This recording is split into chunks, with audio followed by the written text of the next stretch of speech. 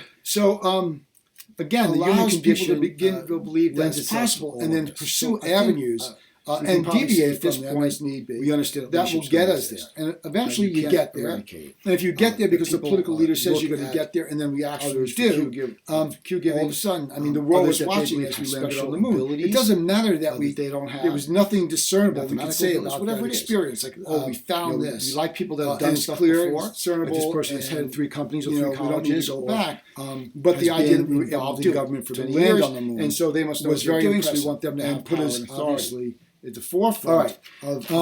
So what we're leading to here first and foremost is that particular political leadership challenge, multi-dimensional. So there are a few things I want to make sure you're clear on. We have not only all these. One is that these typologies, nation states, seem to be realistic because we tend to think, especially international leadership, in matters we don't understand. Global, it's local.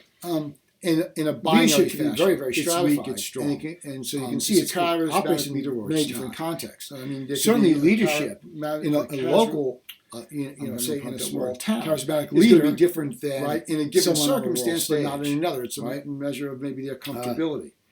In so many ways. That's important to understand. This is not an all or nothing proposition. It's not this is the way it is, or it's not this at all. So basically, the definitions you'll find, especially leadership, political science, is an interesting social sciences concept. Defining things becomes a real challenge. You would think in order because things have got to be something that, and not always easy people want. What I mean by that is that to give which means a single definition of leadership is, and have it apply in all contexts, you have to figure out a way to deliver some sort of solution, resolution, or what have you. I can't imagine how that's ever to that particular social sciences. Remember, policy is nothing more than a way of dealing with an issue. And we still work with it that has come up, but the way you solve those, or at least approach them, is to create policy. Those policies are supposed to address. I want to read from it. I'll tell you whenever I'm reading from it, I'll tell you the page. And if not resolve it, at least be able to manage it, right? That's the goal. So for leaders, on political leaders, remember, they get into a political position of some sort because of a series of events, whether it's structural. It says leadership is of more recent usage. The term was coined in the early 19th century and refers to political leadership. This is responsible for dealing with policy. So all these guys sat down and figured that's the thing. How we're going to solve problems, or how we're going to address problems, or how we're going to mitigate dignity, office, or position of a leader, especially of a political party. The idea is ability to lead a democracy, position of a group of people leading or influencing others within a given context. Concerns, the group itself, the action or influence given context, the direction or organization. If you're talking about another type of regime, that's the Oxford English. That's not the purpose. The purpose is not necessarily to meet the needs of the people, but do what's best for the people. A republic doesn't address issues that way. So we don't feel that we're going to do what we think is best. Trying to find we're going to find out what the public wants, and then either we're going to do what the public wants, or we're going to try and persuade the public that that's not the best course of action. Described in sentence. But there is some, and then you get the public, you get the American Heritage Dictionary. If you have a dictatorship, obviously the concern is how do we go about being able to maintain their power? Going into page 6 and hopefully reading, so they control resources and that sort of thing. In defining political leadership, what's interesting is people often most researchers agree dictators as being corrupt because they grab resources first.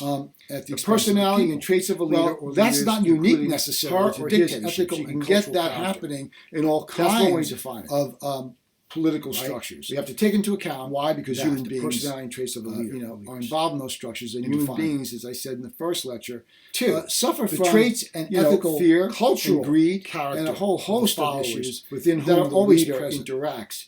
Keeping in mind that the leaders of different followers and followers of different leaders interact when we think about cooperatively, political or competitively. I want to think about a few things. It's context-based. That's a headful. It's based on the leader-follower, the traits and ethical, cultural character. It's based on the not only social structure, but we're talking about the political structure, bureaucracy, and so on, and the role they play. It's based on in defining failure. Next is the societal or organizational context in which the leader-follower interaction occurs. Some failures, general culture, political climate, norms, and institutions. Really problematic. And some you can tweak and we'll go down a different road. Right? So it's not all the same. You're looking at it yourself. Okay, so as you read the article, keep in mind context, keep in mind the relationship between different leaders in a moment in time. But the idea here is to give you a framework. I'm not saying it's a framework that's going to... The next is the agenda of collective answers or tasks to everything, but that's a framework against which we can sort of thrust our curiosity. The agenda of collective problems, the political leaders will look at or tasks, and how they dealt confront the leaders and followers. I think what you'll see is that some of this comes to life with that. And at the end, you should understand the relationships we've talked about here, but also understand the nature of the leaders' interpretive judgment. Since situations do not define a dictionary solution, but have to be defined by leaders' insights, a certain amount of understanding.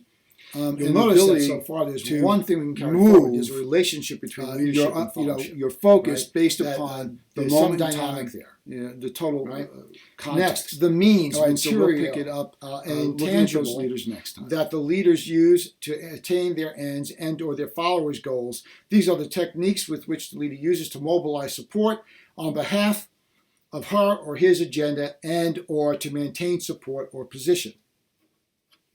Don't worry, I'm going to make this all a lot simpler for you. And the simpler you get, the less meat there is on the bone, so to speak, but at least you get your mind around it so on. And lastly, the effects or results of leadership, whether real or symbolic, long-lasting or transient. Those are all the things we have to consider when we're looking at political leadership. Okay, it goes on to say, political leadership overlaps significantly with the higher levels of military, legal, organizational, and religious and ideological leadership, and is a special part of social leadership in general, as we contended above. The latter includes parental, business, educational, scientific, and technological, athletic, medical, cultural, artistic, religious, and other forms of leadership. You have to look at all those things, regardless of the venue, whether it's a leader of religious or scientific or educational institutions or structures, they're different. All right, so is there a way to sort of take what we should be looking at and not oversimplify it, but make it so we can figure out how we're supposed to go about looking at leadership? The answer is yes. Now, what I'm about to tell you, there are those, and rightfully so, that could take issue with it, and we could have a very long, myself and them, a very long, involved conversation, which would be very interesting. And which would be very informative. And, academically, academics, we like to do this, right? We're trying to always refine things. But there are some things, I think, that you can take and clearly sort of put in front of you whenever you're confronting a problem of defining leadership. The first is, who's the leader? Have we identified someone? We're not talking about someone coming to a position, but that person's there, right? Okay, they're in a position of leadership. I think it's very important to start off saying, okay, well, let's define who the followers are. If you do this the other way, if you define the followers first, you can see why the leader's leading the followers. Okay, so for example, let's say that all the followers wear blue hats, and the person leading them is wearing a green hat. Okay. They're all wearing hats. So I know there's probably something to do, and I know this is a gross simplification, but I want to make the point. I know it's got something to do with hats. But why is the leader not wearing a blue hat? There must be something significant about wearing hats and about the leader having to wear a different hat than the followers. Now, if I saw a blue hat, I'd say, okay, so the guy with the blue hat is leading other people with the blue hat, right? I liken this to going on to another country and going on one of those tours, a tour bus. They're going to take you through, a particular town or whatever, and they'll have some sort of emblem or something that you can follow. No, this is the person you're supposed to follow, right? There's a reason why school buses are yellow. Public school buses are yellow. It symbolizes a structure of some kind.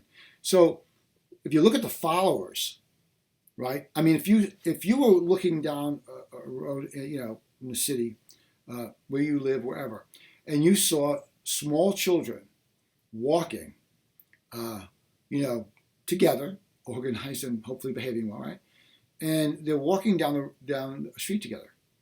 Okay, so now you're thinking, this is odd. There's like 20 kids all walking in 2 by 2 down the street. Your first instinct is, what? Where's the teacher? Is this some sort of field trip? You understand from those that are following who might lead. See, that's the thing. If you find, it's unlikely to find a leader that is not in some way the embodiment of or responsible for those that follow. So followers often define leaders. That's the chicken and egg thing. Followers define leaders. I would argue in America, if you want to get elected, for the most part, you got to figure out where people are going and where they want to go and what their view of the world is. And then you want to jump in front of them and say, here's my view of the world. Here's where we need to go. Follow me. People who already agree that that's something that needs to be done will follow. And I don't mean to make this sound like an oversimplification, but that's the reality. That's the functional end of this, right? That's how it functions. Know the followers and what they believe, and you'll understand the leaders. For example, if you look at the British, you look at a monarchy. Now, we know that, monarchies, in democracies, it's sort of an odd configuration, right? So why does it still exist? Why haven't, the Brits disposed of it, gotten rid of it? They're responsible financially for it, right? You've got, and the like. So why not just end that? Why have a king and a queen and then people get knighted? Rock stars get knighted by the queen. It's all a little bizarre, right? So you say something, okay, well, why is this still there? It says something about the followers, how they perceive that, and how that plays into the perception of themselves, right? When a rock star gets, knighted by the queen, now it's special, right? It's just like winning an award. Why do we even have awards? It's to recognize people that have fit into a particular position of some kind that we want to reward. I don't care whether it's acting. I don't care whether it's a humanitarian award. I don't care if it's winning an election. We perceive. And so I would argue you start with the followers. What do these followers share in common? What's unique about them? If you can figure that one out, you can understand why the leader is leading them. Very seldom does a leader come in and say, I know you all believe X, but X is wrong, Y is right, here's why, now follow me. That's typically not how it works. That's not to say leadership can't change people over time, but people are not cognitive dissonance again, right? They're not looking for someone to come in and say, you all believed in Y, it's wrong. And if you doubt that, think about, because we tend to think that we're so much more advanced, think about, the world being flat. It took a good long time to convince people it's not flat. And when you look up in the sky, you see a round moon and a round sun, so to speak, right? So why would you think this was, flat? There are still people that believe the world is flat. Now, they make scientific arguments for why it would be flat. Can't see past the horizon, all this kind of stuff. I can't begin to lay it out because I myself don't understand the many ways in which they have to bend and sort of move things around to get to the point where, they can argue that it's flat. Who knows? Maybe it is, right? But it takes a long time, right? It takes a long time. People change their positions slowly, because that minimizes that cognitive dissonance that they're going to feel, right? So look at the followers. Since they change slowly, they're likely to follow someone who embodies in some way what they believe right now. And they can transition over time, right? But it's a slow process. And that's the one thing about change, right? Politically, it's very slow. And when it's not slow, it's very dangerous. What I mean by that is if you have a political structure and it changes quickly like that, you've got revolution, right? That's the most obvious example of it. And the idea of revolution is you basically change everything. And when you change everything, people have to adapt to everything that's new. And they don't adapt very well. And they don't move in lockstep. That's why typically what comes out of revolutions is dictatorship. You can't. It feels good to destroy everything you hate, but now what are you going to put in its place? America had a war of independence, so we just stepped right into all the political structures that were there before. Just new people were running the show, and there were some adjustments made, but there was nothing major. No matter how much we would like to believe that they were, structures were already in place.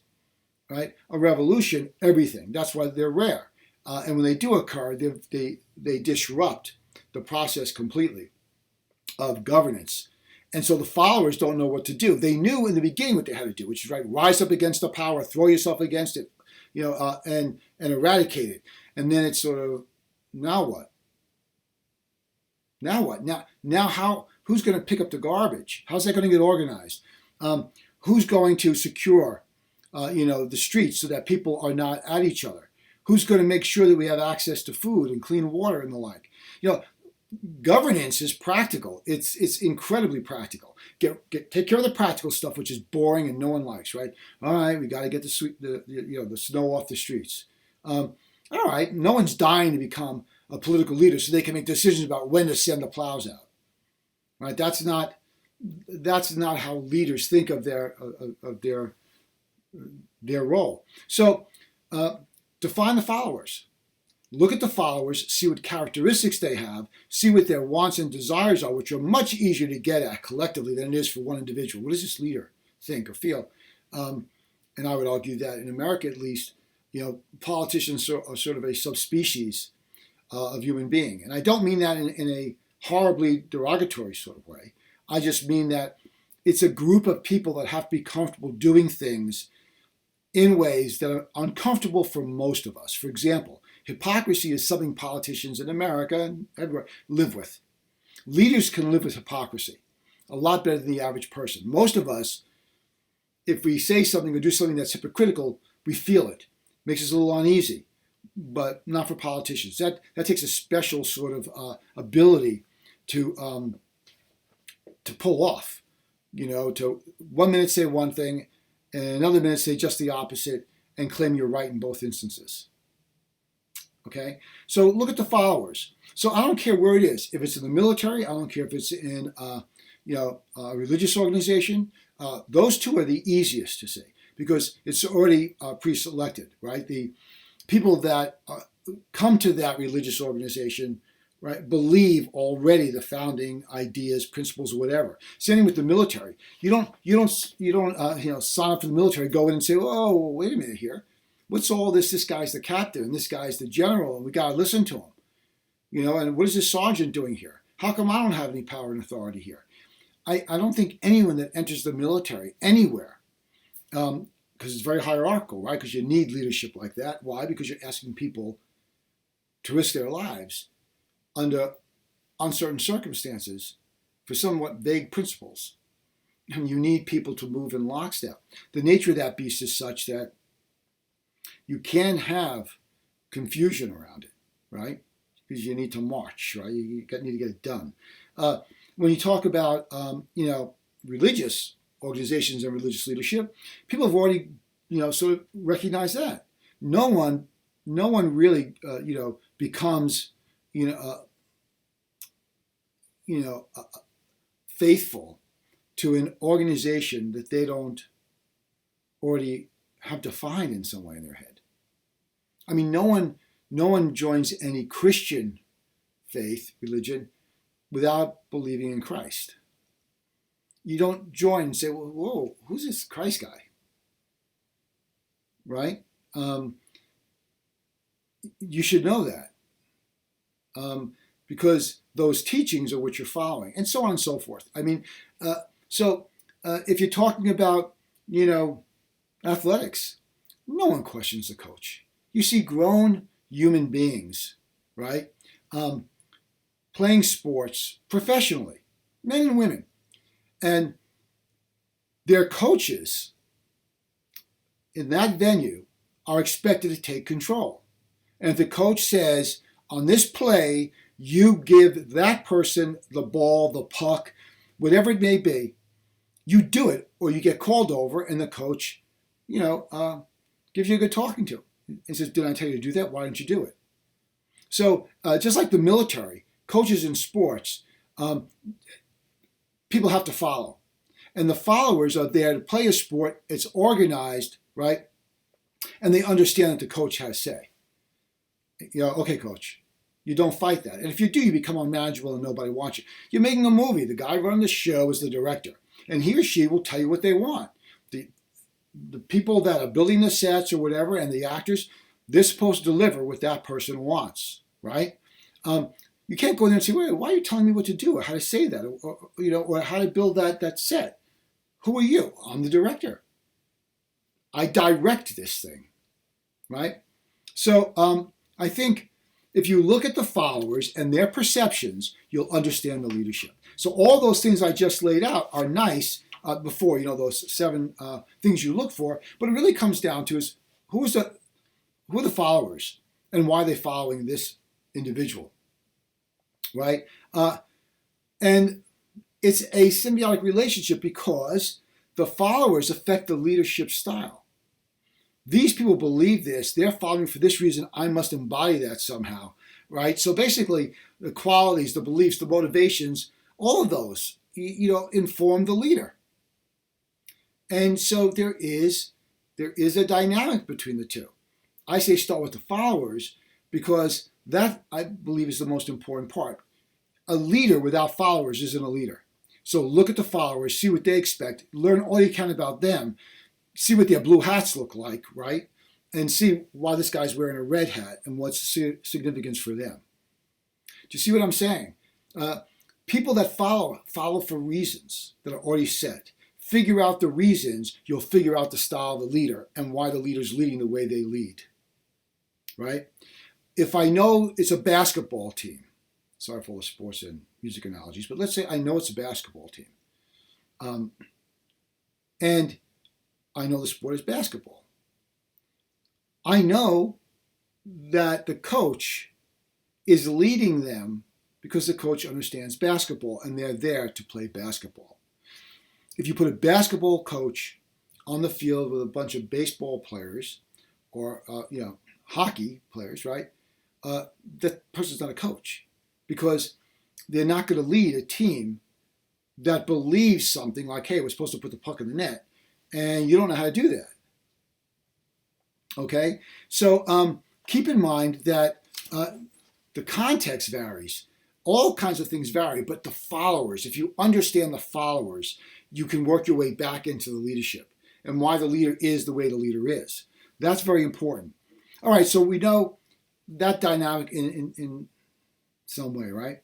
So the question becomes, if you look on page 7, it says, whatever contextual variations exist, political leadership fellowship, that's what we're going to call now, leadership fellowship, that's how I refer to it, is always a social process of adaptation and innovation, which we've already talked about, which doesn't happen quickly.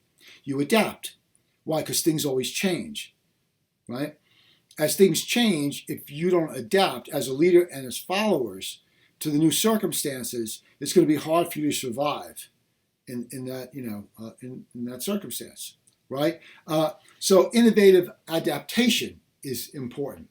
And that happens between the leaders and the followers. It's one of the great challenges that a leader has is to convince the followers that they need to adapt to something new. Because change does not come easy. Change is not automatic. Human beings, by nature, and I think it'd be very, very hard to come up with anything that would disprove this, they like change, but they like it paced slowly. If you look at all great movements throughout history, they take time. People, and there's a reason for this, people have to adjust. It's one of the reasons why the very young have less of a problem at adapting quickly. For them, their lives are relatively, short at that point, right? When you're 5, 1 year is 1/5 of your entire life. That's a pretty big number. When you're 50, 1 year is only 1/50th of your life. When you're 80, it's only 1/80th of your life. So as you get older, a single year is a smaller and smaller percentage of your entire life, and therefore has less significance. It's also very difficult then to change so quickly, because you've got to change in 1/80th of the time you had in the past. It's why when you get older, I'm sure most of you have already felt this. When you get older, there's two things that typically will happen. One is that time speeds up. Everyone thinks, wow, the summers for college, the summers don't last as long as they used to. Well, when you're 6, that summer takes a long time in your head because it's a larger part of your total experience. That's it. It's just, it's fractional. So when you're 100, 1 year is 1/100th of your entire life. Second thing is, adaptation, because there's less time, is more difficult for those that are older. And this is by no means written in stone for everyone. But typically, that change has to happen a lot quicker for people that are older. I'll bet you that for even some of you, if you have younger siblings that are maybe 4 or 5 years younger than you, that as new technology comes out, you're already probably beginning to back off of it. You're already turning to your 8-year-old sibling and saying, how does that work? Or a 10-year-old sibling or 12-year-old sibling. Because you get to a point where it's like, okay, I know this. Now things just keep moving so fast, so is that even important? Do I even care? As you get older, you realize more and more that those changes are not significant. And you can live without those changes. You're going to survive, without making an adjustment. So keep in mind that, again, the ability to change quickly is not something the human condition or human beings within their condition embrace readily. We like change. We don't want the same old boring thing over and over and over and over again, right? We like change, but we don't want it to happen all at once. I liken it to the idea of you're taking a walk, a long walk through the woods somewhere, and you've walked through this woods a dozen times, so you know the path you're on. And yet one day you're walking and you notice that there's another path that kind of goes off that you've not seen before. And so you walk by it the first time maybe, and in a few days you come back because you like this walk, right? I don't care where you are. You could be in the city. You always walk to work. Or this particular neighborhood, and you always notice this other street. It's very human to be tempted to go down that other street or down that other path because we're curious. I'm always walking this path. Why? I wonder, let me take a few steps into that path.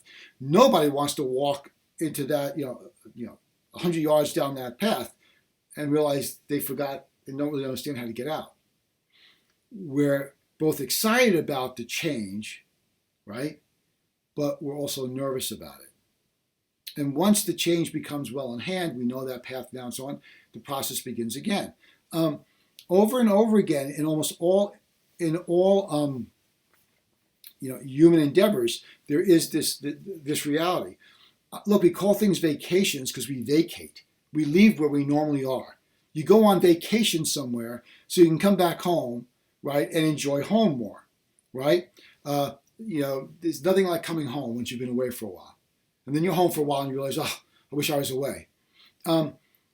There's always that dynamic because of the change factor. So when you bring it into the political leadership context, which, you have to think in terms of, well, things change. And leadership has to lead people through that change or totally resist it. And there are leaders that do that. We want to go back to the good old ways. We don't like all this change. When you push a society too fast, say even the old Soviet Union, and you make changes too quickly, people want to go back to the way it was. They want to feel secure. So the known is always better, but leadership doesn't mean just getting people acquainted with what they already know. It means taking who they are, what their needs are, and say, we may have to go this way. That path that we haven't gone down before, looks like we're going to have to. And here's how we're going to do it. We're going to organize it. We're going to try and minimize the issues for everybody. That's what we're doing. So really, when you come right down to it, the challenges that a group faces are the challenges that the leader has to sort of help them adjust to, right? So a leader then has to look at, and it says this on page 7 as well, they have to interpret the problem. That's an important task. Interpret the problem. What is the problem here? Is there even a problem? Right? 2, how do we deal with it? How do we solve the problem? Assuming there's a problem, we assume that we want to solve it. No one says, wow, that's a problem. Okay, so what do you want to do? People say, that's a problem.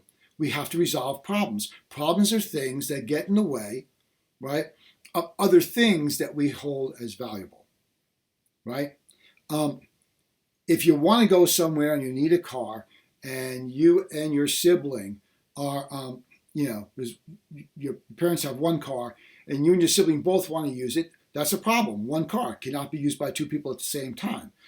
So if the parents are the leaders of the family, which one would assume, they would have to resolve that problem. First of all, they have to interpret it. Like, you guys are both 8 years old. Neither of you would get in the car, right? Or look, you want to take the car for a week and go somewhere, and you can't because we need that car to do X, Y, and Z, right? So you got to interpret exactly what the problem is.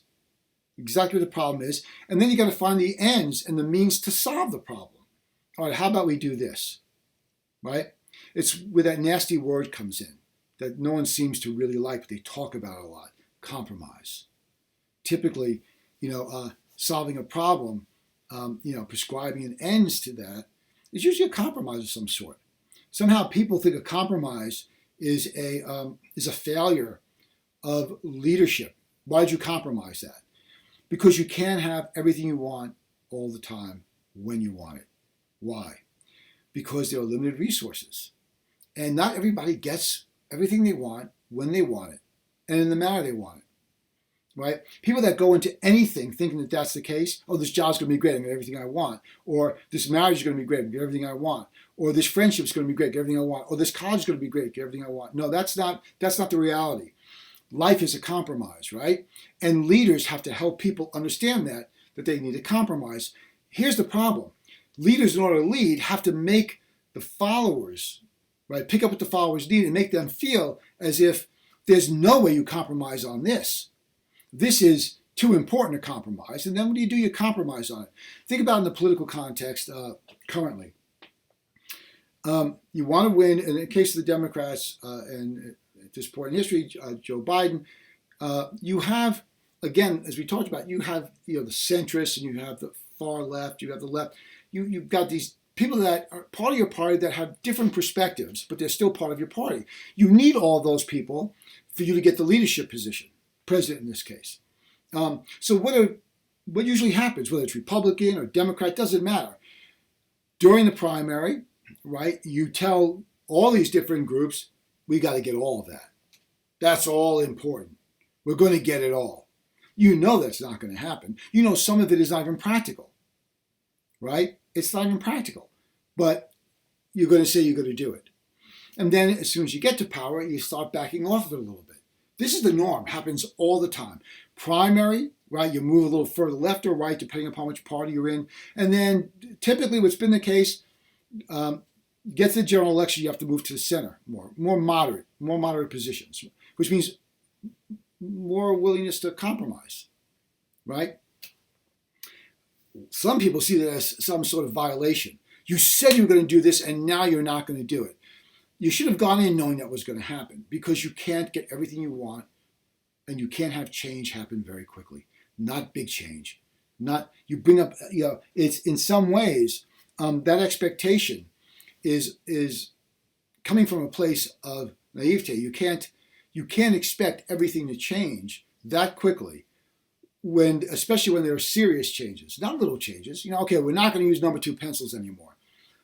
Pencils. Okay, there's going to be someone that's going to fight that. What do you mean no more number 2 pencils? I just bought 5,000 number 2 pencils. They're of no value anymore. Why'd you do that? We have to get a group together that's pro number 2 pencils. So you have to solve the problem, but that usually means that dirty word compromise is going to come in, and people hate that. Because leaders rile everybody up. I know what you want. I'm going to advocate for that. I'm making that seem so important. But we're going to have to probably eat away on the margins. Because if we don't, there's going to be consequences. And those consequences are not going to help us get what we want to get.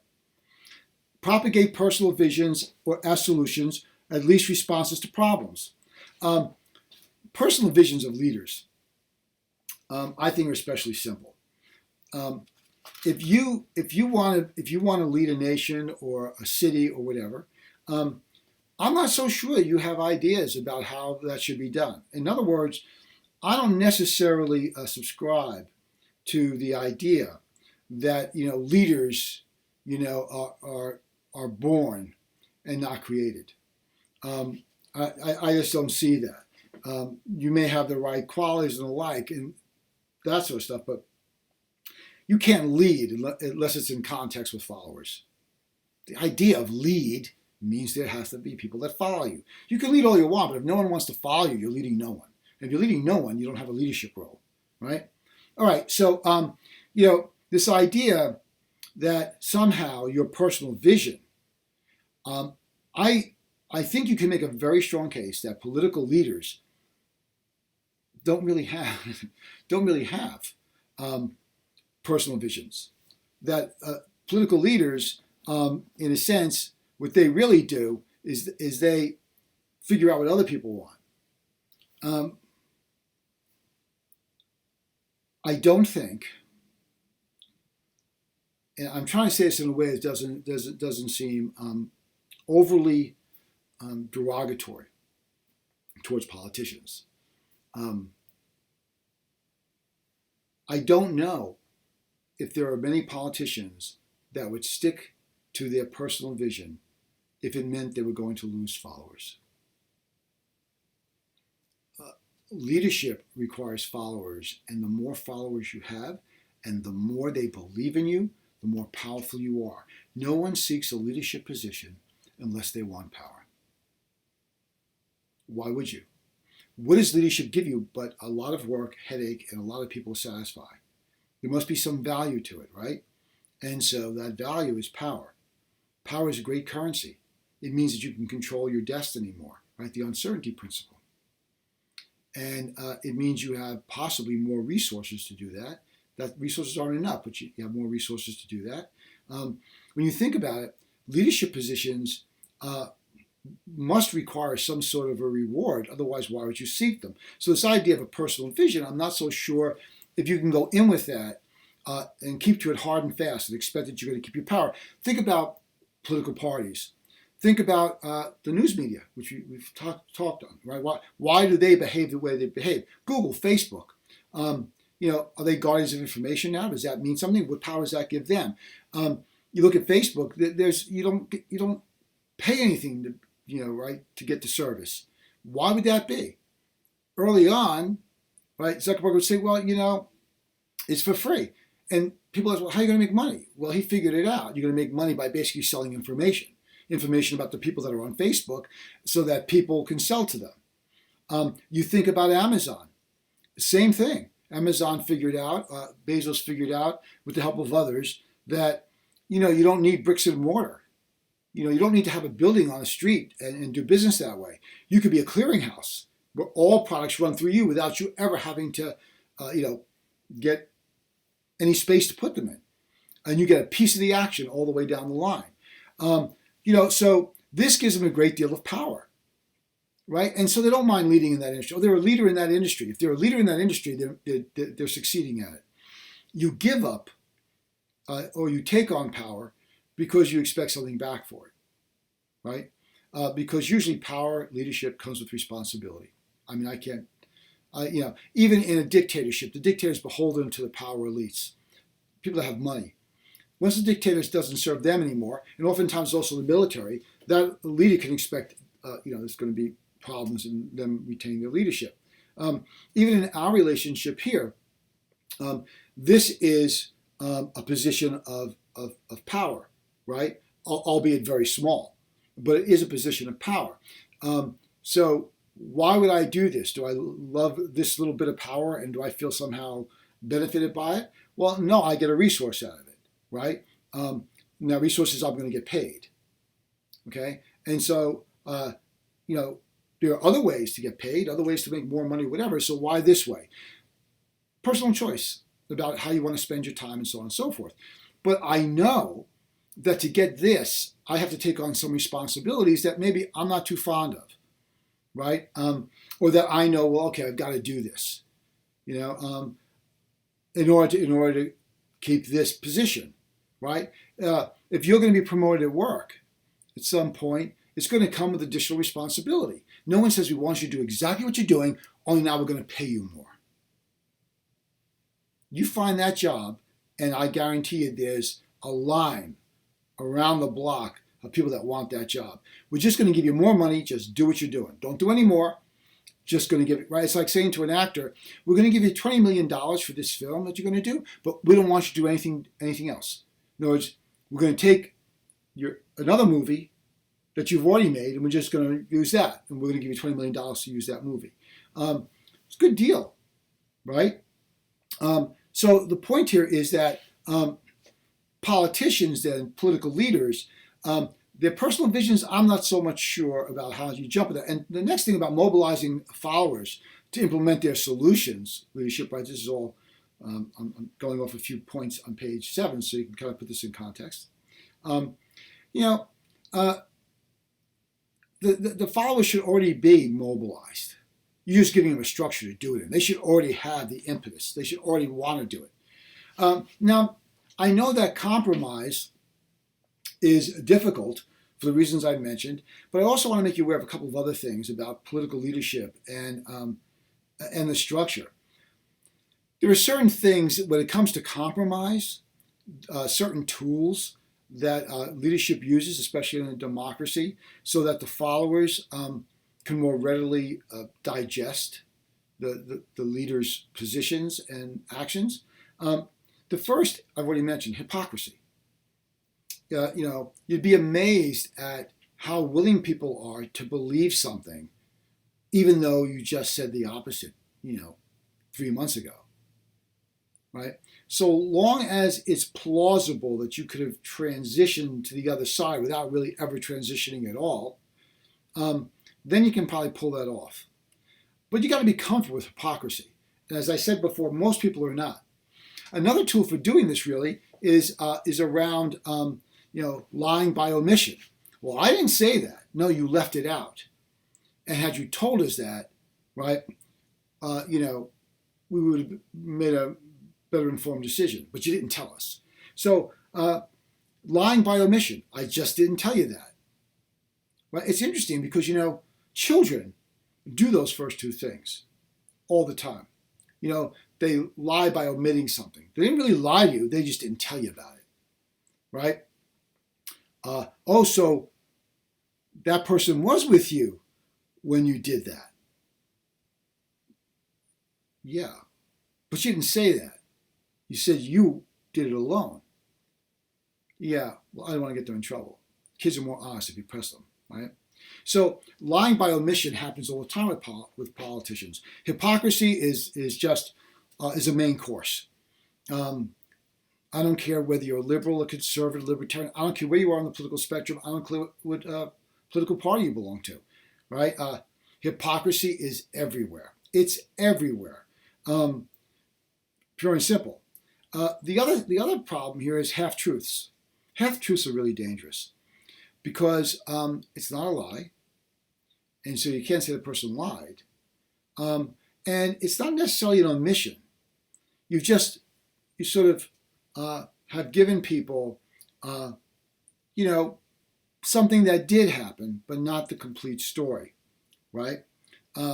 So it's a close kin to lying by omission, right? And then the favorite of politicians, and again, they do this because they get away with it, is information cherry picking. I like that fact, that fact, that fact, so those are the facts. The other 8 facts don't exist, they're not important, they have no play here. So I'm going to support my argument with this fact, that fact, and the other fact. Children, for example, do this all the time. When they get in trouble, right? They try to explain things. One of the ways they do this, they usually throw their sibling under the bus, right? What do you mean? My sibling does this all the time, right? My brother, my sister, they do this all the time. They didn't get in trouble. Why am I getting in trouble? Well, there's a whole context around that. So really, that you're not talking about. So there's half-truths there. There's cherry picking. There's lying by omission. Those are in the toolkit of every politician. And really anyone that wants to lead people or mislead people, right? So basically, you have leaders also that are always competing for new followers, and so that means they're willing to adjust the way they view the world and the like in order to or get you to sort of follow. All right, so on page 8 it says the leader-follower relationship exists on a continuum from extreme inequality and asymmetry, whereby strong leaders exercise overwhelming domination over subordinate followers. Right, this is typically a dictatorial sort of relationship, to the opposite extreme of almost total symmetry and equality, whereby strong leaders influence and inspire followers to become strong, autonomous leaders themselves. This is like rare. This is most people want to help you because it's going to help them. I know this sounds very pessimistic and the like, but the nice thing about human nature, it is pathetically consistent. Human beings are pathetically consistent. If you really want to understand relationships, understand those consistencies. Human beings are fearful and they're greedy. Because they're greedy, they want resources. And any avenue to get more resources that they want is an avenue they want to walk down. Now, do I mean that as a slam on we human beings? No, but that's who we are. That's who we are. People like to talk about altruism. It doesn't really exist. Lots of people would disagree with me, but I'm right. So you get my point here. Altruism is a violation of all that is fundamentally human. So someone, a student years ago, made the point, yeah, well, I see someone drowning, I jump in to save them. I risk my life. That's altruism. And my argument is no. It was more painful for you to walk away emotionally or watch them drown. So you were really making it easier on yourself. It was too painful to look at them and watch them drown. More painful for that than for you to risk your life and prevent it. And chances are you did a calculation there. You figured out that your life wouldn't be much at risk. Right? People always get something out of what they do. Always. I'm no exception. Everybody. Right? They choose the course of action because it somehow benefits them emotionally, psychologically, physically, in some way. In some way, it's going to benefit them. That's one of the key elements of leadership. You recognize that. You recognize that. People that want power, they want it because they know they can garner more for themselves in some way. And again, the whole idea about human beings being greedy and the like, I mean, that's the little blue ball problem. That's the, when we know that things are not, certain, that uncertainty principle really drives a lot of this. If we knew we could live as long as we wanted, nothing would ever interfere with that, we'd never get sick, we'd never be in harm's way, that nothing could take us out, that the resources we want, whenever we want, would appear. Isn't this the idea of, heaven, right? That anything you want, whenever you want it, it's there, you're good. Eternal life, everything you ever wanted, no problem. It's called heaven for a reason, right? Because it satisfies that human condition of eliminating uncertainty around everything. All right. So the one thing a leader has to do, though, is now they've got an assessment here of how they're supposed to lead these followers and what the followers want, and so on and so forth. They have to make a decision. They have to act. And as soon as they act, this is where things get a little dicier. Because once they start acting, now we can judge them on their acts. Not what they've said, but what they've done. You can more readily misinterpret what someone said, and so there's always plausible deniability there. But that's more difficult when you're talking about actions. Because actions are easily defined and replicated. You said this, well, yeah, but I didn't mean it that way. But you did this. Well, I didn't mean it that way. Well, you hit someone over the head with a jar, right? So you did that. So that says something about you, right? Now, people still try and, do away with, limit the way people interpret their actions, but that's nevertheless the case. All right, so this is page 9. In effective leadership, the leader successfully chooses the means that bring about the desired ends. If the means chosen are devised anew rather than simply taken from the arsenal of time-tested routine responses to typical problems, effective leadership corresponds to the pattern of innovative adaptation. Innovative adaptation means that you've moved people. It's not the same old formulaic, that's the problem, here's the solution, see you Tuesday. It doesn't work that way. Complex leadership can be both effective and ethical. That is, the leader successfully chooses the means that are most likely to attain the end sought, but also seeks to embody end values, equality, freedom, justice, human rights, environmental, sustainability, whatever it may be. Now, here's what's interesting about this. We talk about, ethics.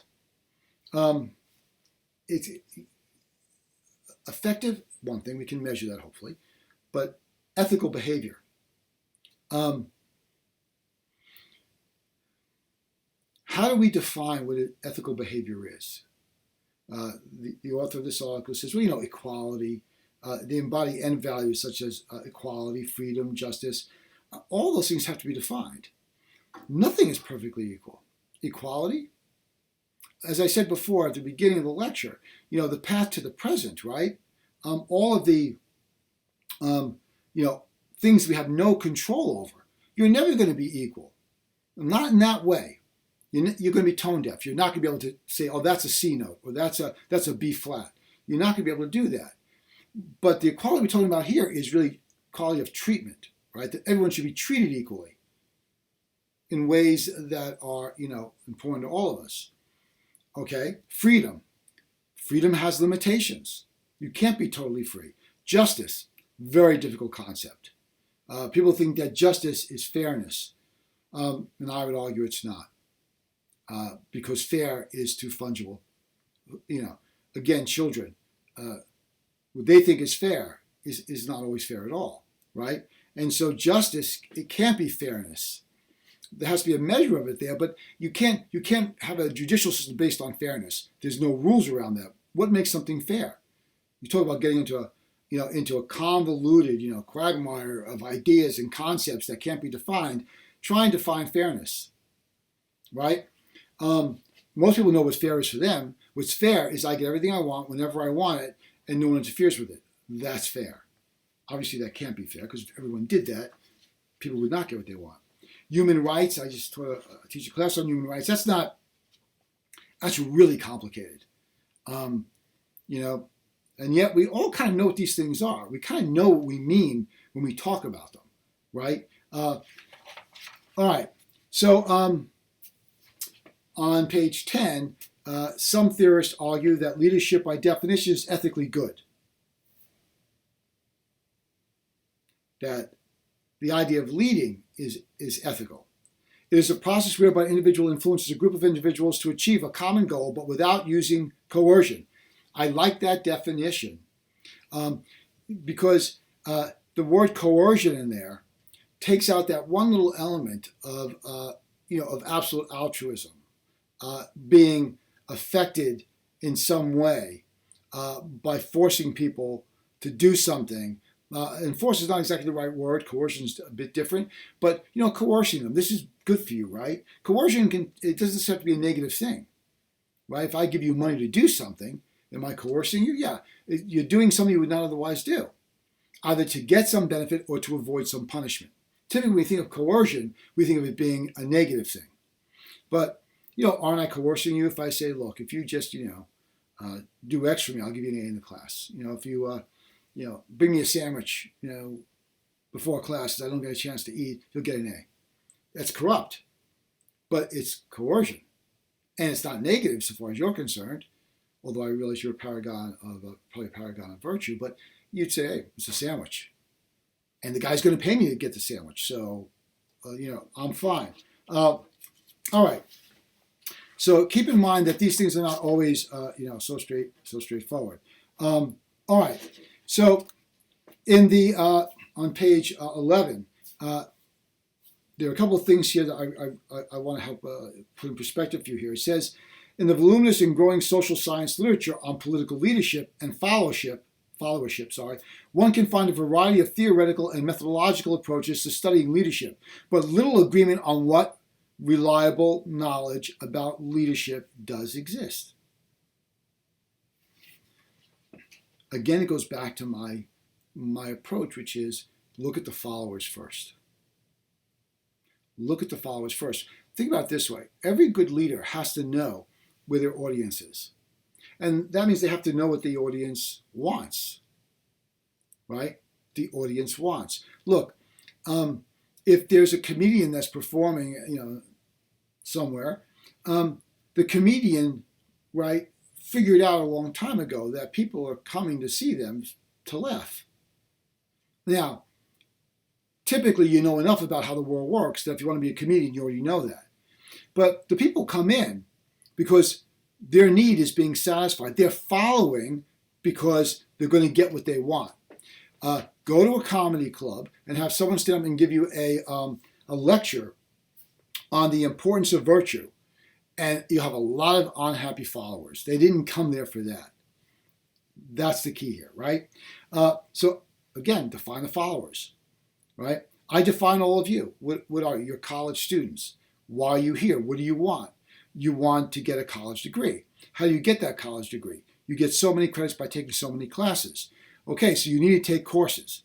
How many courses? Well, you need this number of courses to get the degree. And you're taking the degree because you think it's going to help you later on, fulfill some sort of need or whatever. All right, well then you're here.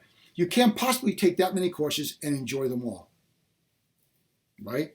Some of you might say, oh, that's not true. Okay, so you're the exception. But I can't imagine that every single course that you have taken or will take in your tenure as students, you liked equally, the subject matter, the professors, or what have you. But I can reasonably assume that, right? You're a captive audience in a certain way because you've got to do X, Y, or Z to complete the class, get the credits. So I know what my followers are like. I know why you're here. I'm not confused by that. And I don't want to sound too negative, but I think that probably gaining knowledge is not number one on that list. It's like, I just want to learn stuff. It's like, I'd like to learn stuff, but I also want to get through. I want to, get a good GPA, and I want to get out of college. I want to get the degree and go on and do whatever it is you're planning to do. That's not to say that you don't care about learning, right? But you'll take a class where you don't feel like you're learning anything that you want to learn because you got to take the class, or anything you're interested in learning. You got to take the class, so you take the class, right? So you're getting something out of that. All right. So defining and explaining and predicting and evaluating leadership are all the areas of active scholarly debate. We know that.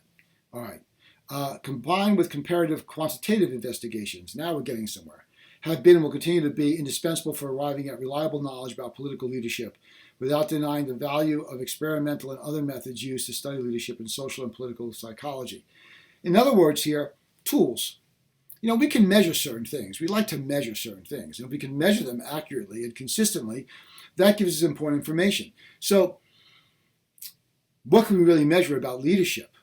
We'd have to look at why people follow them, what people want, and how that leader acquires those ends for those individuals so they continue to follow them, right? And it goes on, it talks about personal attributes, characters, beliefs, values, and skills should be considered important historical causal agents in their own right, remains the center stage of the leadership debate. Yes, those things are important. We need to know, how this is all played out over time. If we want to understand leadership, we've got to look at the followers. And we've got to see that moment in time and what they want and how that leader managed to give them the perception they were going to give them what they wanted. That's what's okay, right? That's what's okay. All right.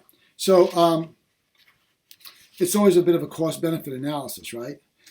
All right. The personality-centered approach to is advanced by studies of some highly effective political leaders who have themselves consciously developed theories of leadership that functioned with compelling success in their own worlds. FDR is an example. The 4 presidents that we're going to look at are examples of this very idea, right? That they can have be effective by basically having a personal-centered approach to things. I don't mean selfish. I mean like this is the way we need to do this, and they can advocate for it. Eisenhower is another one. Stalin's another one. it doesn't mean they're all democratic leaders, right? Fidel Castro was one, Lenin was one, Martin Luther King, their own way of fashioning their way forward. Okay, I'm going to end the lecture, this first lecture there. There's one more lecture that's going to come from this particular reading. And then we're going to move on to the Goodwin book and looking at these four presidents and leadership in the context of those four presidents. So I would recommend that you finish this article. Hopefully you go on and you start reading that.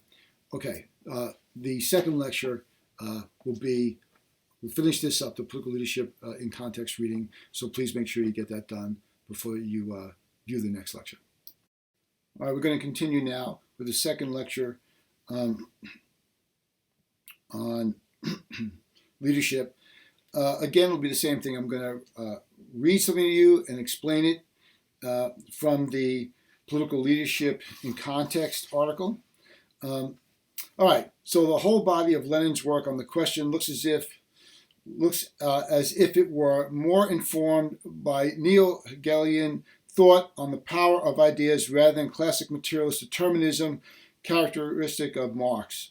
Indeed, Lenin's Conspectus of Hegel's Science of Logic has this remarkable admission: the thought of the ideal passing into the real is profound, very important for history, but also in the personal life of man.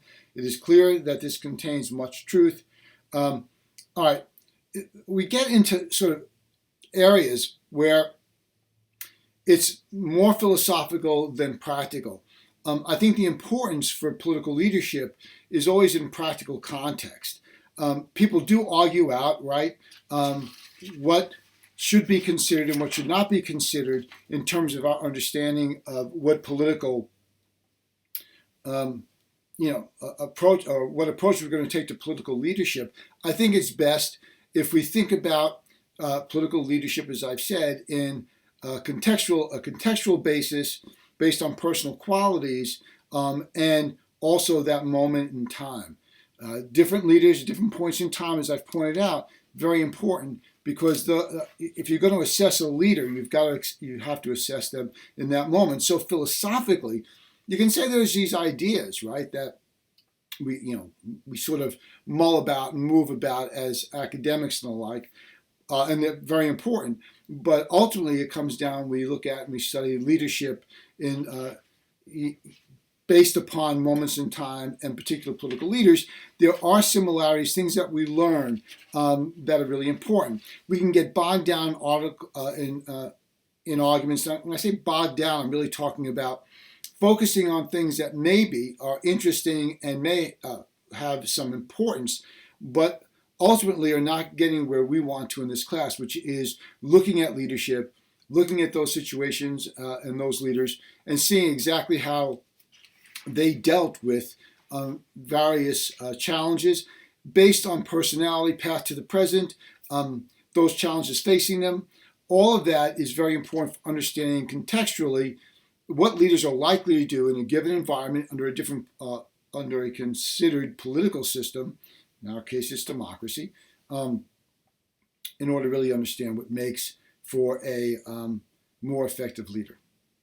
And I think that you'll find as we go on that some of those things might be surprising. All right, we can get bogged down again in questions of what are leaders and followers' personal characteristics. What I mean by getting bogged down is we're moving more into modern analysis and political analysis rather than philosophical. We don't want to look at followers. You've got to have followers, but we want to really look at the relationship. Leaders and whether they actually move followers in a given moment to follow them, or whether they, adjust. I think you'll find it interesting that in the cases we're going to look at, it's not really that well planned out. It's more of a reaction in real time to circumstances where sometimes the leaders we're going to look at make decisions that set them back. It's really how they respond to being set back that we really care about. So far as functions that leaders serve in a given situation and context, we really learn, I think, and I can't even say anecdotally because I think these are important examples that carry a great deal of weight that we're going to look at. But, how leaders do in certain situations. Is there a consistency? I think one of the problems is situations aren't all, the same. There's too many particulars to be able to say that, okay, this kind of situation always comes up. And here's how 5 different leaders dealt with this particular situation. There are broad categories, right? Broad categories of issues that they deal with, economic, in terms of conflict, both militarily and otherwise, social unrest. But the contextual base, the historical and social structure is different in most places. And so we never really have, and this is one of the great challenges in the social sciences, we never really have enough of the same circumstances with the same contextual base to really make any sort of, I think, important and consistent decisions across leadership over time. But we do see similarities structurally in the way that they process information, the impact it has on them, and the way in which they respond to that impact. Okay. So far as motivation, I don't want to be glib, and I don't want to be give too great a generalization. But motivation for most political leaders, contextually, is to have some power and do some good, perhaps, or at least perceived good, during that given moment in time. Some are born to where they feel that, in fact, it's. I'm having trouble with my tongue. Okay, there we go. Some are born in a moment that really, I think, works well with their personality, and they're able to, I think, realize those ends or their ends because the moment in time is consistent with that, if that makes any sense. In other words, certain leaders are predisposed personally, almost genetically, to certain situations. Others are not in that same situation. So it becomes, I think, a little bit more difficult to, even though you're looking at a leader in that situation, again, it's difficult to really determine, all right, this is the situation in this context that always happens. It doesn't. And that these are the characteristics of leaders in those situations, and here's how they always sort of work with and make decisions in that about that particular challenge. That's not the case either. So what are we attempting to do? We're attempting to understand sort of the fundamental ideas and reactions that have to take place in a context, in any context, by leaders. So we're not looking at a particular context. I mean, we could take, for example, let's look at when there's social unrest. Let's look at social unrest only in democracies. Only in a democracy that has been around for 100 years.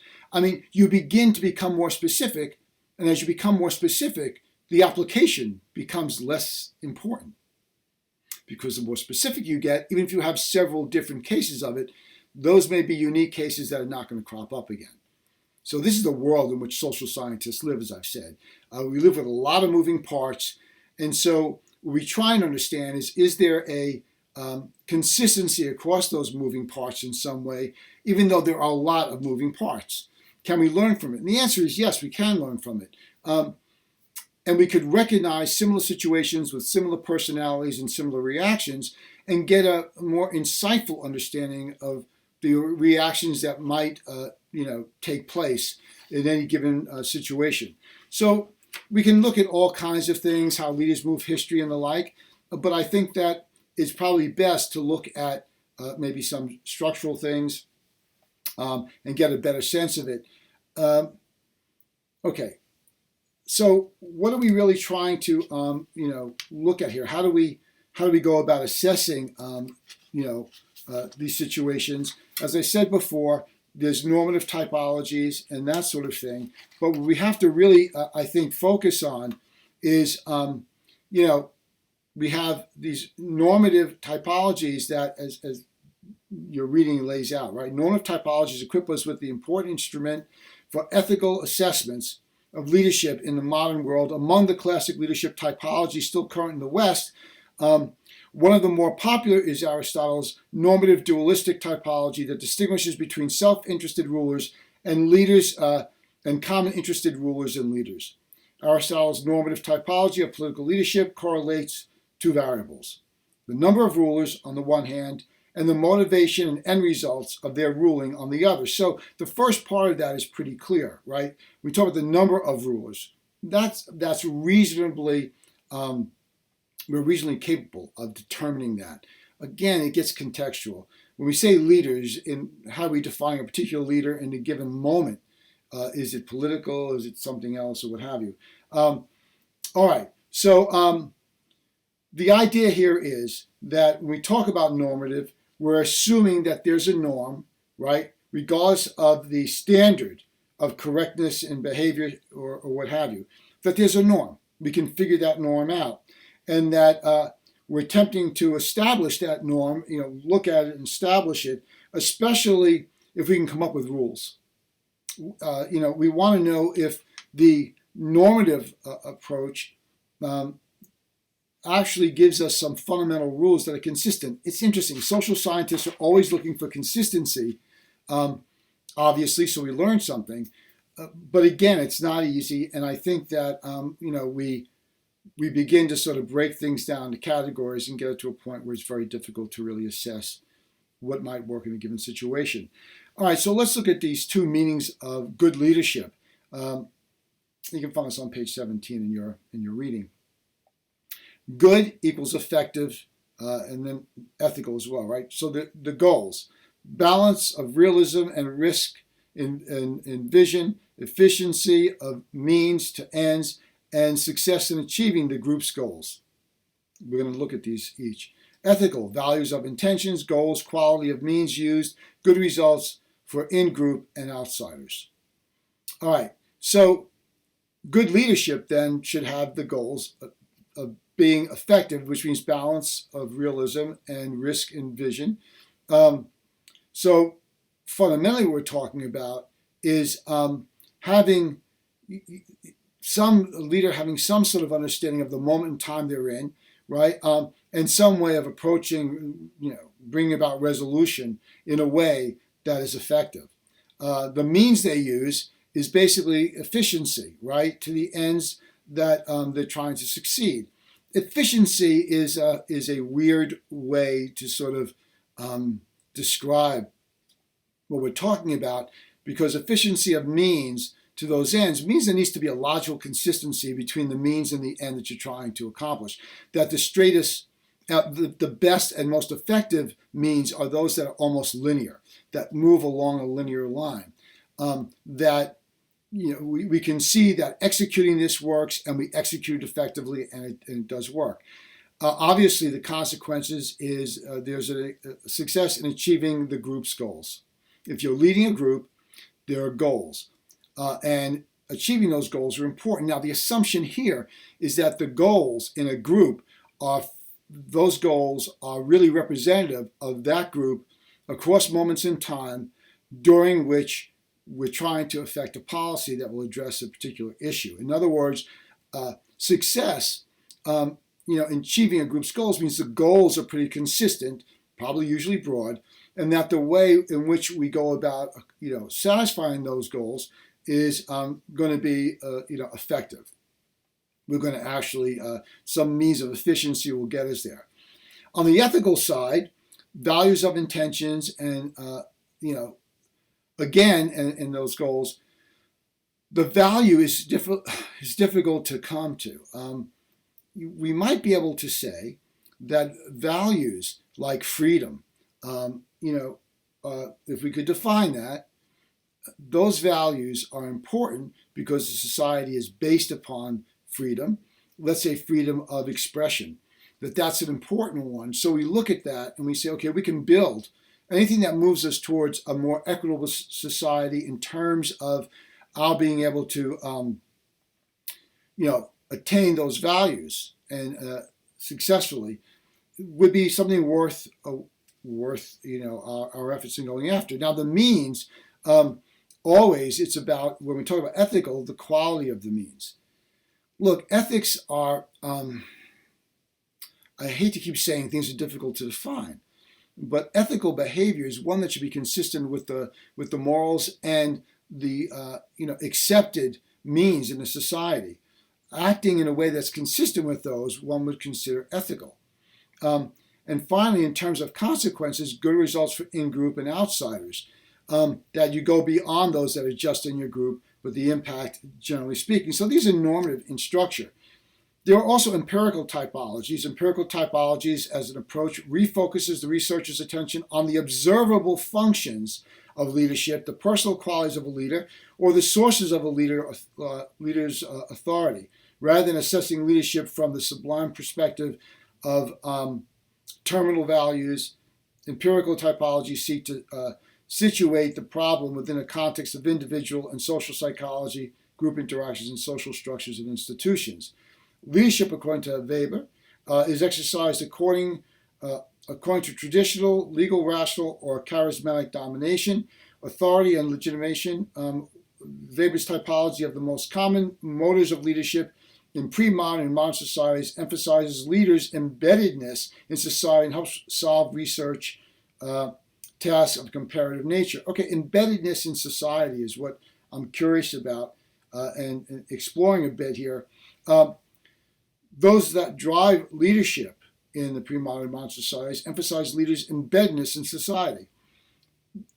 When we say embeddedness, it means a connection to and a consequence of that particular society.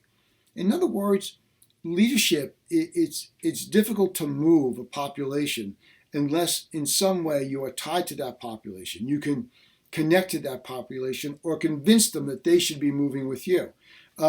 So one way to look at it is in that way. So Weber's typology of legitimate power and authority, this is on page 18, is important for us just to get our mind around. So this is a particular approach or assessment of the different typologies that is important to sort of be familiar with.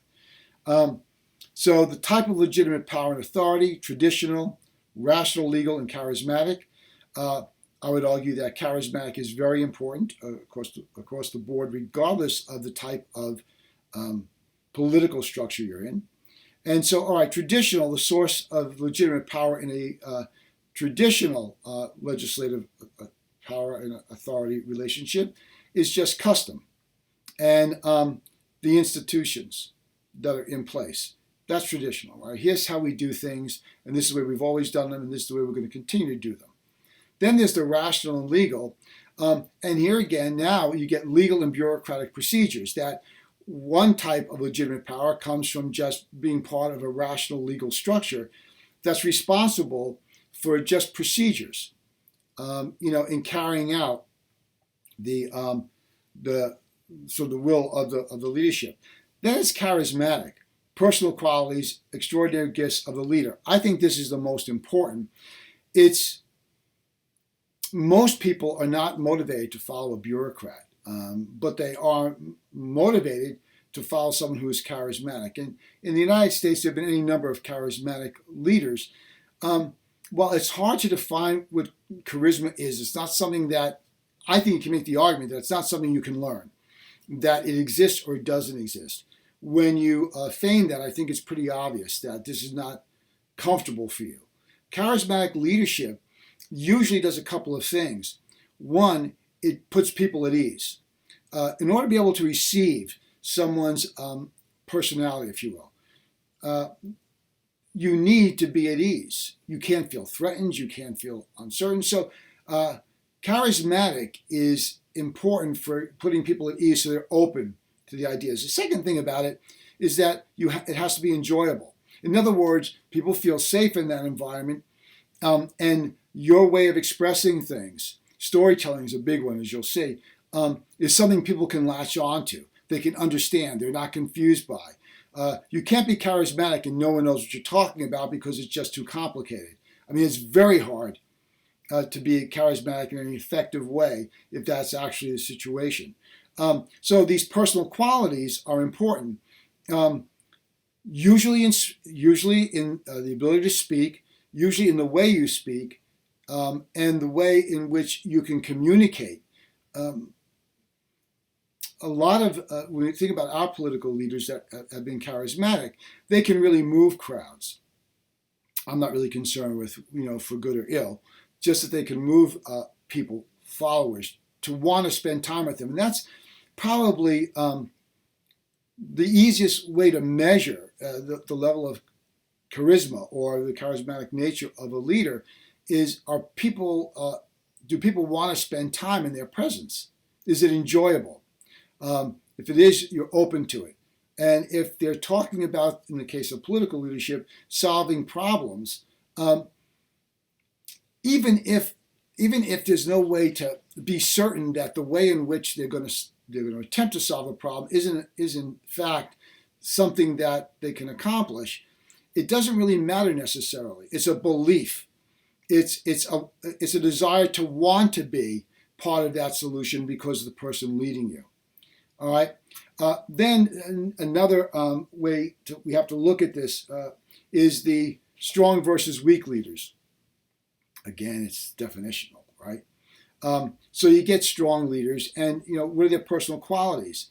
They're strong, they're decisive personalities. That doesn't mean that they're charismatic, right?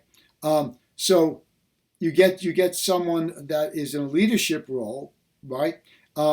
And they can find a way, whatever way you might want to look at this, to lead. Sometimes it's the population's in a situation, like say England was during World War II, where knowing that someone is confident, puts people at ease, and also makes them feel like they're effectively moving towards an end that they all want.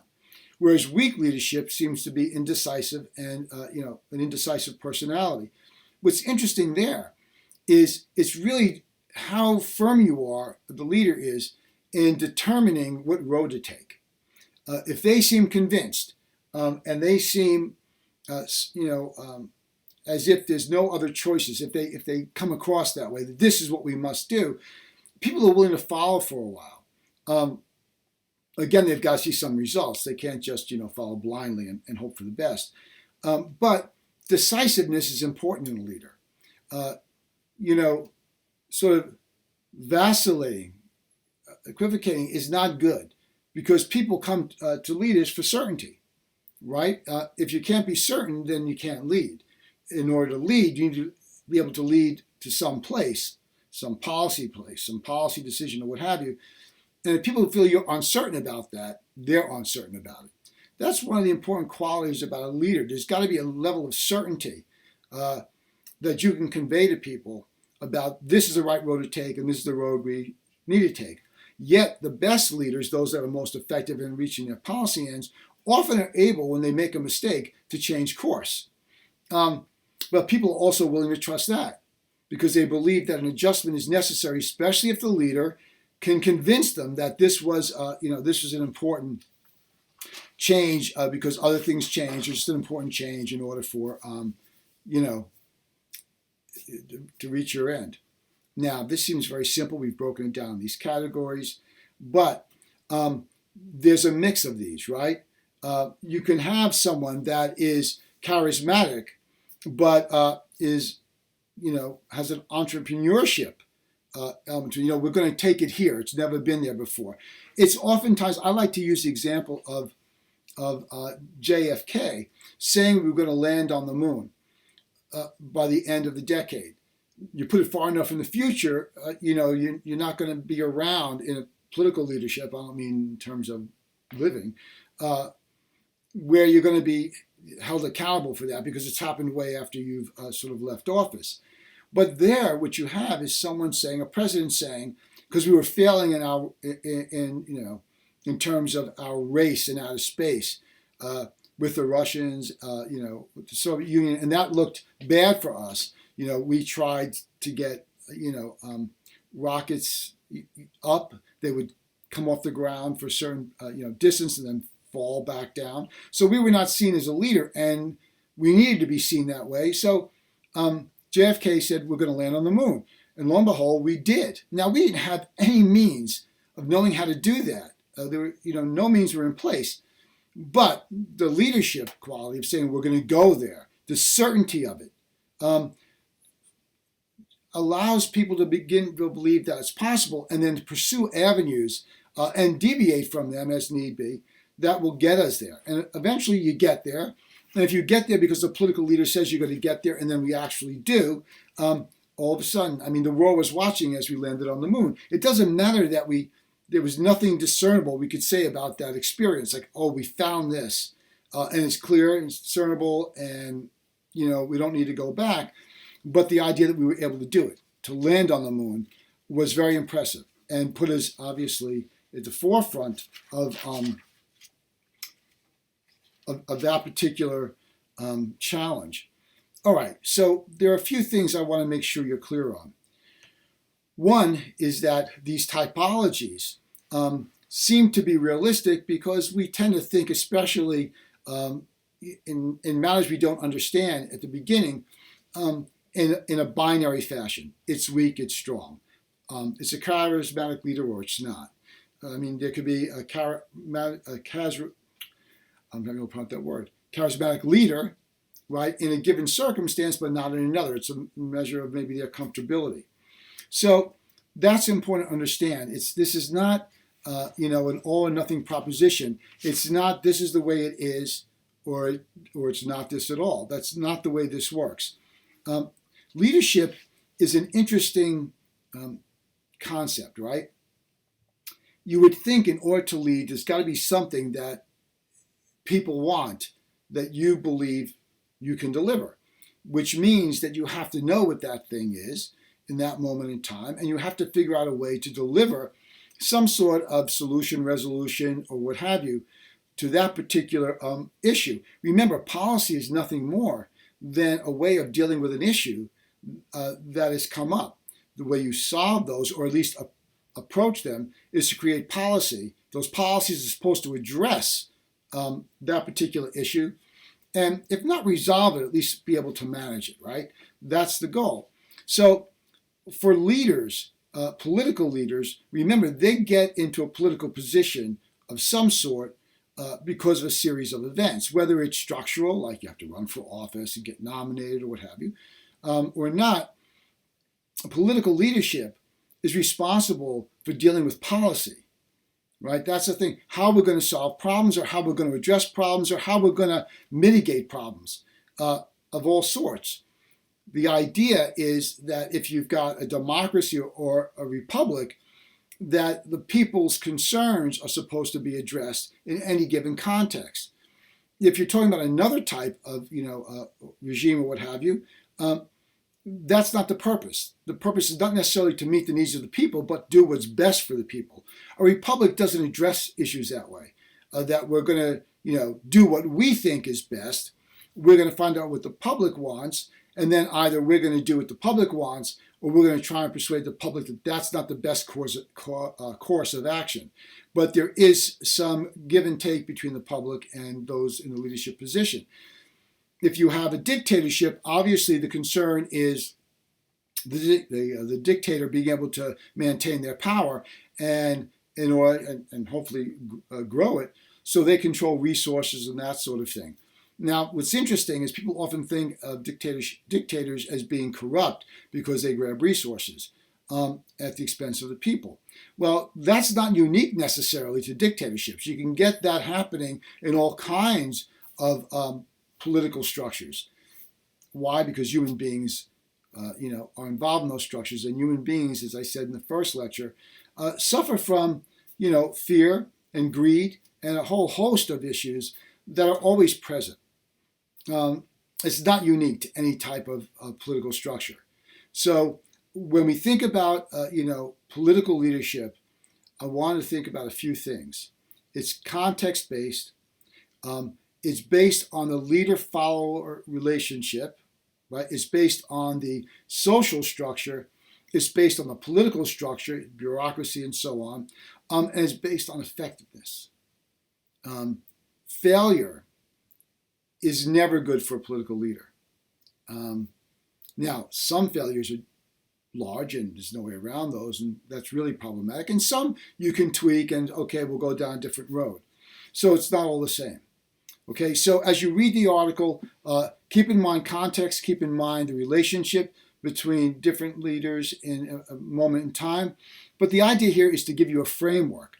I'm not saying it's a framework that gives you answers to everything, but that it's a framework against which we can sort of thrust our curiosity and our desire to understand the political leaders we're going to look at and how they dealt with certain situations. And I think what you'll see is that some of this comes to life with that. And at the end, you should understand the relationships we've talked about here, but also understand that these are an ironclad sort of, look it up in a dictionary solution or a book, that they require a certain amount of understanding and an ability to move your focus based upon the moment in time, the total context. All right, and so we'll pick it up looking at those leaders next time.